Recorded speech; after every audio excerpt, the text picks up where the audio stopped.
Once upon a time, in a small town nestled between snow-capped mountains and pine forests, there existed a magical village named Everfrost. The air was crisp with winter's chill, and the rooftops were adorned with a glistening layer of snow that sparkled like 1,000 diamonds under the pale moonlight. The story begins on a cold Christmas Eve, with the village square aglow with the soft light of lanterns and the merry laughter of children playing in the snow. The cobblestone streets were adorned with wreaths, and the storefronts displayed festive decorations, beckoning the villagers into their warm embrace. A light snowfall dusted the world in a fresh layer of white, turning Everfrost into a winter wonderland straight from a child's dream. In the heart of the village lived a gentle old man named Mr. Archibald Puddlefrost. He was the village storyteller, a man with a long white beard that flowed like a waterfall of snow, and a pair of spectacles perched on the tip of his nose. Mr. Puddlefrost was known for spinning the most enchanting tales that transported the villagers to far-off lands and magical realms.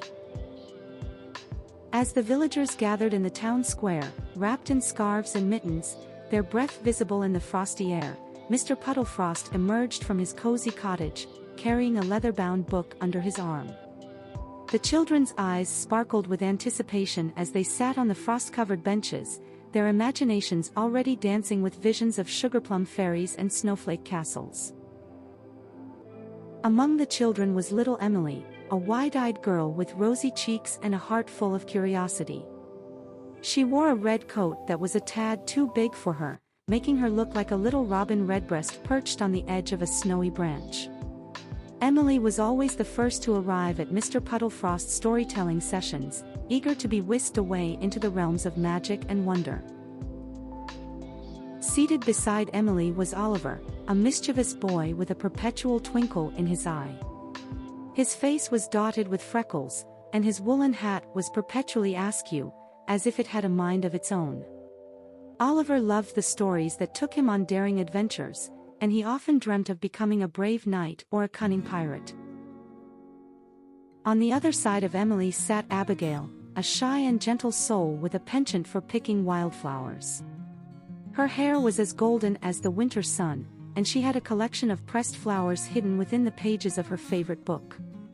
Abigail loved the stories that unfolded like delicate petals, revealing the beauty within.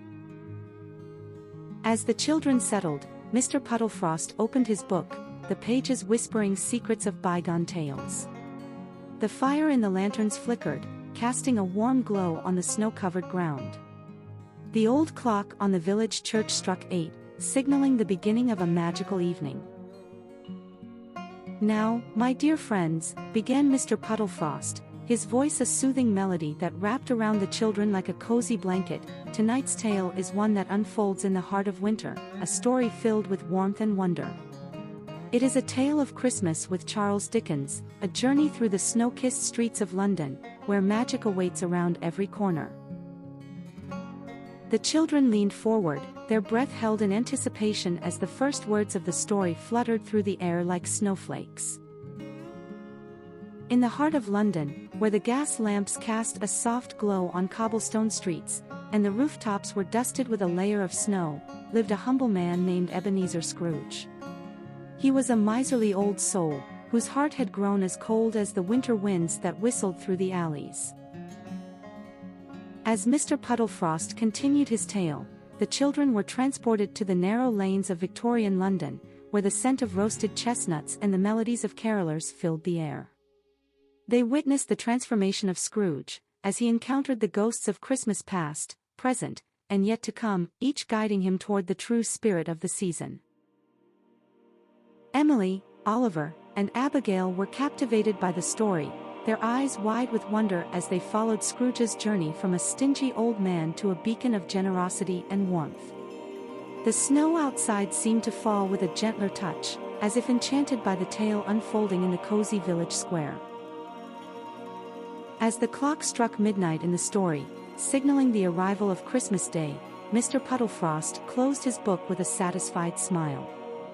The children sat in silent awe, the magic of the story lingering in the air like the sweet scent of evergreen.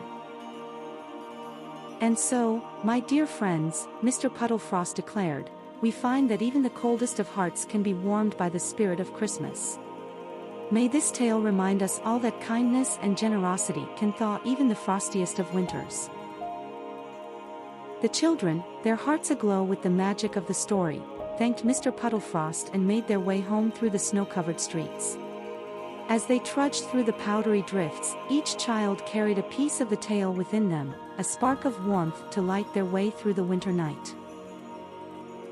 And so, in the heart of Everfrost, where the lanterns flickered like stars and the snowflakes danced in the moonlight, the spirit of Christmas lingered, casting a timeless enchantment that would forever echo in the hearts of those who believed in the magic of a cozy winter story.